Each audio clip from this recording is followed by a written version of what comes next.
तुम्ही पाहत आहात MCN न्यूज मराठी।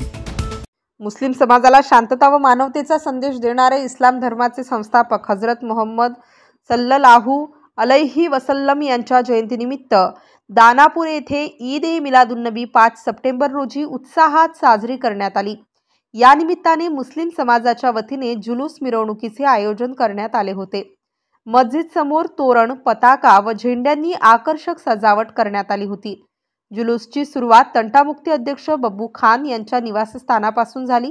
गावातील मुख्य मार्गाने जात असताना नुरानी मस्जिद येथे लहान मुलांकडून वाटप केलेल्या सरबताचा सर्वांनी आस्वाद घेतला। त्यानंतर दरगाह मस्जिद येथे शांततेत जुलूसाचा समारोप करण्यात आला। या मिरवणुकीत मुस्लिम समाजातील लहान मुले व मुलींचा उत्स्फूर्त सहभाग लक्षणीय होता। दरम्यान संध्याकाळचे 8 वाजता खोडे प्रतिष्ठान येथे मुस्लिम समाजाच्या वतीने भंडाऱ्याचे आयोजन करण्यात आले। या कार्यक्रमाला अफसर खान, मौलाना शेख चांद, असलम खान पठाण, अत्तर सौदागर, फिरोज खान, शेख बब्बू, राजिक सौदागर, शेख यासीन यांच्यासह टिपू सुलतान ग्रुपचे सदस्य व मुस्लिम बांधव मोठ्या संख्येने उपस्थित होते। MCN न्यूज मराठी करिता भगवान हागे, दानापूर।